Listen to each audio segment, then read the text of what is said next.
Howdy, friends. I am back with some more exciting pathophysiology, and hopefully in a way that makes a little bit more sense, because that required reading is a little bit all over the place. So I'm going to start actually with your second line of immunity, because your first line is kind of basic, right? Like your skin and all that kind of stuff. I feel like second line immunity is where it starts getting a little bit more questionable in understanding. So remember that this part is considered non-specific and it's fast, basically saying that this is going to happen like in real time. Basically, this is going on as soon as the skin is cut or something enters a mucous membrane. Whatever it is, it's going to start right then and there. And then it's non-specific, meaning that it doesn't really have a choice in what it fights. It just sees something foreign and is like, let's destroy it. Which is great, except for things like allergies, but we'll get into that. So the first thing I want to go over, because it was the most confusing part to me while reading, was what happens with mast cell degranulation.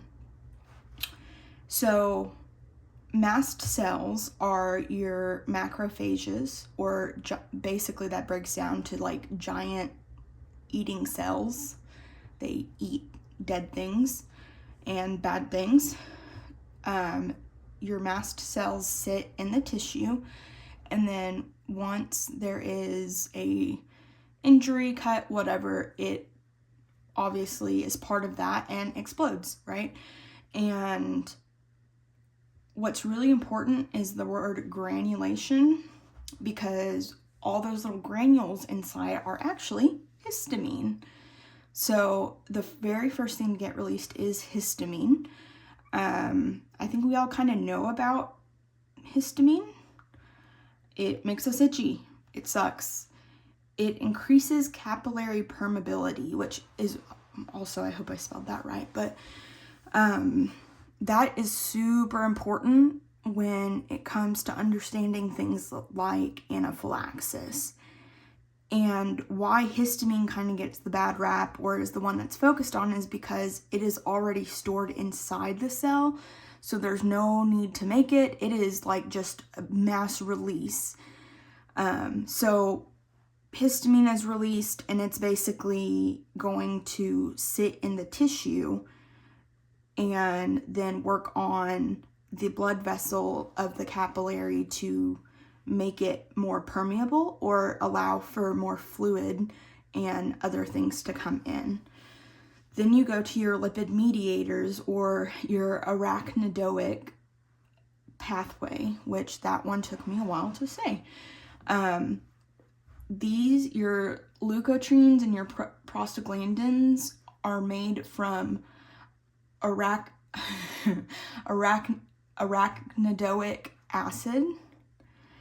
So that is stored in lipids. That's why they're considered lipid mediators. These are not stored, which means that as soon as that cell bursts, they start being made by the lipids in the cell wall that has burst. So what starts all of that is phospholipase. So phospholipids are in your cell wall. Phospholipase is what starts it's the enzyme. Remember, anything with ACE is enzyme that breaks down stuff into that acid, and that acid becomes these two. They honestly don't talk a lot about the leukotrienes, but they're basically the inflammatory mediator. So they're the ones who kind of like say come and go kind of thing, and control all the chemicals going on. Then you have the prostaglandins, which kind of serve the same purpose, but these are like kind of all over the place, quite literally. Like there's just free-floating ones, and then there's ones that are specific to inflammation. They're pro-inflammatory, but they also have protective mechanisms. So that's going to include, it's going to control platelet clotting, including starting cascades, clotting cascades. It's going to help the integrity of your gastric mucosa. I'm sorry, you probably cannot read that. It's going to ensure good renal function. It's going to work on vasomotor tone. So basically like your vasculature, your arteries, the tone that the muscles in the arteries have, if they're tighter or if they're more relaxed. And then it's going to ensure normal immunocyte function. So if you look at this whole pathway thing in the RRD, it has at the bottom, prostaglandins are important. I cannot remember it that way, personally. So I still took the first letters like they did, but I said that prostaglandins are Rio Grande Valley private investigators. Kind of dumb, but I personally think better than prostaglandins are important. So remember, that's your renal function, your gastric mucosa, vasomotor tone, platelet/clotting, and then immunocyte function. So that's how I remember it, a little bit easier. So now now that we understand like what actually happens when a mast cell explodes, I'm gonna kind of go to kind of what's, I like to see visuals of things. So I kind of drew out the beginning of what's happening. So you have your skin. This is the outside world, nasty tissue, blood, and there's a lot of things going on all the time. My blood is not very, they have some anemia going on, but just to give you an idea of what that is. So I also these are like color coordinated, so remember this is your histamine, your leukotrienes, and your prostaglandins. Then you have your lovely macrophage and your neutrophil. So these are both considered white blood cells, and they're kind of the same thing, but different places. So this one, your macrophage stays in the tissue, while your neutrophil is in the blood. So this releases all this stuff, these mast cells, and so histamine is immediately shot out, and it starts working on that cell membrane permeability, right? And what that basically does, so have like a solid line, right? Like it's hard for anything to get in or out.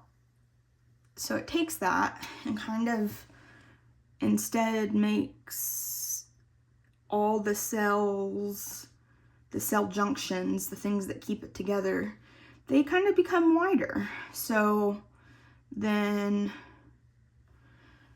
while these are all screaming, please come help, that question mark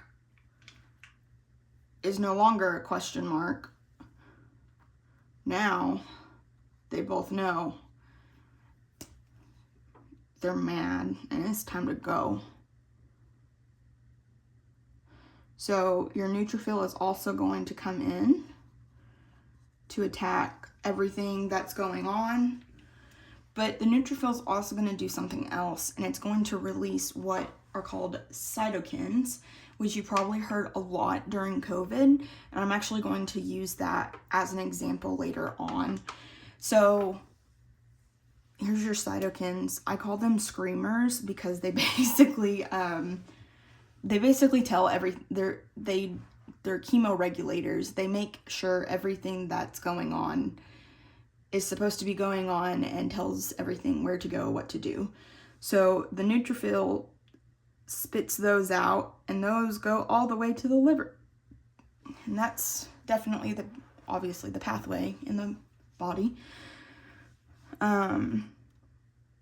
So once your screamers get to the liver, that's when those secondary, like your C-reactive proteins, all that kind of stuff that they were talking about, that's when those get released and start doing what they're supposed to do. So those usually come a few hours after all of this happens, just because obviously it has to travel through and the liver has to be stimulated and make it. So each one of those has like its role in healing, and it's all still controlled even after they've come out of the liver. It's still being controlled by cytokines. So that's kind of the pathway of everything. I do want to also point out, so the reason I put the dots everywhere instead of like drawing actual things is because I kind of wanted to give an idea of going back to the idea of osmolarity. So when you have a bunch of mast cells that are released, they're going to just kind of scatter that histamine everywhere. Well, if that histamine is sitting in the tissue, then that means that water, we're going to pretend this is water.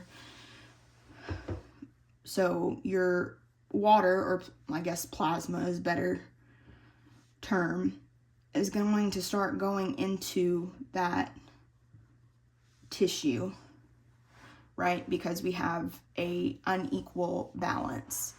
So all of a sudden, with both that going to the histamine, plus what histamine and all three of these do is causes vasodilation, or it relaxes the muscle inside of here, and that relaxation allows those gap junctions to open up, and so your blood pressure tanks. And that's what anaphylaxis is basically. So it may be, and unfortunately with anaphylaxis, it's more based on the mast cells have been alerted or are alerting because they see something like, for me personally, I'm actually allergic to corn. So every time I eat corn, my body freaks out, my mast cells freak out, they release all that stuff. The histamine goes into my tissue, and specifically in my tummy, and things start getting pulled out, all that fluid shifts out, vasomotor tone is lost, and I start feeling really, really not great. And so it kind of talks about it later on, the different treatments for that, but the most important treatment is going to be epinephrine, hence why I carry a EpiPen with me. So the reason that epinephrine is important in this case and why we use it in immunofunctions is because it's going to kind of undo what histamine does. Sorry about that. It's going to close those gap junctions, and it's going to actually cause massive vasoconstriction. So instead of this big wide vessel, it actually creates, like, kind of off to the side, but it goes from like a huge relaxed vessel to a very narrow, tight vessel. And what that does is all of a sudden, everything that was considered, extra that we're pushing out into the tissue, we've gone from a hypoosmolarity state to a hyperosmolarity state, just because we've narrowed that space. So now all of a sudden, that fluid that's in the tissues, they realize, hey, Okay, this is unbalanced again. So what does it do? It goes right back into the bloodstream and your blood pressure goes up because of that. Epinephrine only works for about 5 to 15 minutes, and they may need both EpiPens or more. So it's really important when someone does have a anaphylactic reaction to call 911 immediately, because we have plenty of epinephrine and we have those other things that they mentioned, except for like, I don't know, they said something about like a leukotriene mediator. We don't do that. We use albuterol. But either way, that's what's going on at the level of anaphylaxis and why it is so dangerous and can kill you. Some people do swell up because of that fluid shift. Some people do not. It just kind of depends. So if you ever get a question on it, the actual mark of true anaphylaxis is not swelling. It is low blood pressure. Because again, those vessels just completely relax. So hopefully this was a little bit helpful in helping you understand kind of our second tier innate response. And then we'll move on to our third tier, or our acquired response.